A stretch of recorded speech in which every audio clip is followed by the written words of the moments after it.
Uai, nerds, vocês estão bom? Fala, turma, no vídeo de hoje, o resumo aqui do episódio 6 de X-Men 97.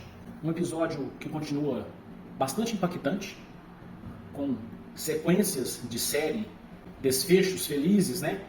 Coisas que aconteceram antes da temporada começar até, e coisas que a gente já viu, que é a questão da tempestade.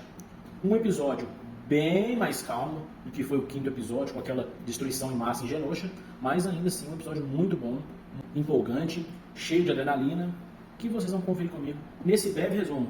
E já vai deixando o like aqui, se inscreve no canal se não for inscrito e comenta o que você está achando dessa série de X-Men 97. O like é muito importante pra gente, que o YouTube entende que o conteúdo é relevante e joga para mais e mais pessoas. Bora pro vídeo!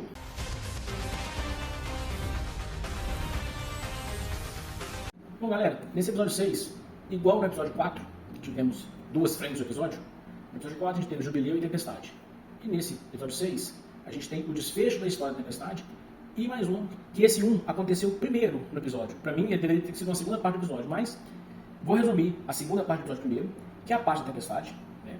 Então, tá lá, né? Confirmado, a Tempestade vive com o Forge aproximadamente 2 meses, que é o tempo que deu as manifestações psíquicas, os encontros psíquicos de Madelyne Pryor e Scott Summers, confirmado pelo Scott no último episódio. Então, há mais ou menos 2 meses, né, a Tempestade viveu com o Forge, até acontecer o que aconteceu no episódio 4, dela se sentir traída, que o Forge criou tecnologia que possivelmente tirou os poderes dela para sempre, e no final do episódio a gente tem lá o adversário, né, que é um inimigo arqui-rival do Forge, que morde ele e quer raptar a Tempestade.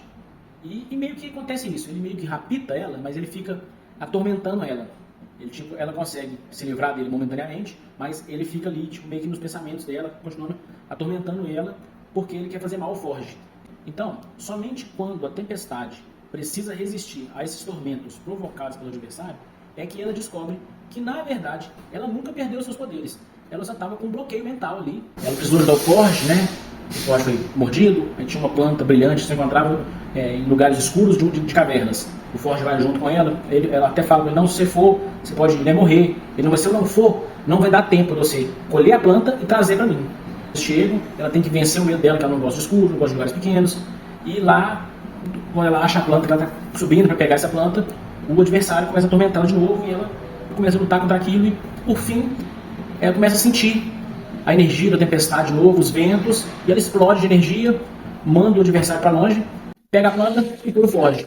Isso é o resumo da segunda parte do episódio. Agora vamos resumir a primeira parte. Então, galera, na segunda parte do nosso resumo aqui, análise, que no caso é a primeira parte do episódio, a gente tem de volta à vida, vamos dizer assim, Charles Xavier, o nosso professor X, que no final de X-Men 92, que em 97, para curar a doença dele, o estado físico que ele estava, dos ataques que ele recebeu, ele foi para o espaço, com a Imperatriz Lilandra, lá para o planeta Shi'ar, onde Lilandra voltou a comandar, né, e ser Imperatriz e mandar em tudo lá. E a gente viu que o Charles Xavier não só foi curado, como também lá ele não precisa mais de uma cadeira de rodas para se locomover. Lá ele uma espécie de uma armadura, de um exoesqueleto, que faz com que o Xavier caminhe. Mas é mostrado lá que quando ele tira esse esqueleto, me parece que ele não tem condição de andar, ele anda por causa desse exoesqueleto. E apesar do Charles e a Lilandra estarem apaixonados e pretendem se casar, a Lilandra anuncia que eles vão se casar.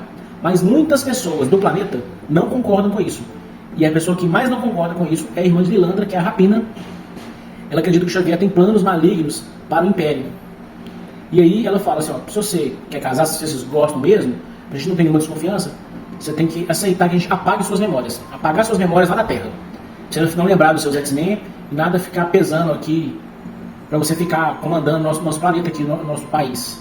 Então, você renega suas memórias e você fica aqui. No primeiro momento ele fala que vai fazer, mas depois ele fala que não é assim que vai funcionar as coisas. Ele tem um passado, ele tem afetos na Terra, mas que nada vai influenciar ele de estar ali com a Lilandra. Em determinado momento, vozes começam a ecoar na cabeça do Xavier e ele vai e fala assim, peraí, porque a Rapina tenta um golpe de Estado para cancelar ali o casamento, né? E aí o Xavier fala assim, peraí, que eu vou resolver isso aqui, ó. Mentalmente, ele toma controle de todo aquele espaço, todo aquele lugar, põe todos que estavam ali como se fosse uma sala de aula e começa a explicar para eles como é que funcionam as coisas, por que ele está ali, que ele não quer fazer mal para ninguém.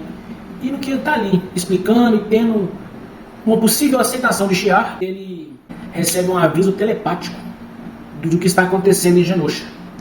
ele tem uma visão do Gambit, e de repente o Gambit começa a pegar fogo e se transforma numa caveira, e ele, se sentindo responsável pelo destino dos X-Men, ele decide voltar para a Terra e ajudar os seus pupilos a combater as forças que querem botar fim na equipe. E agora, só nos resta assistir esse episódio 7 e o final da temporada para ver o que nos aguarda.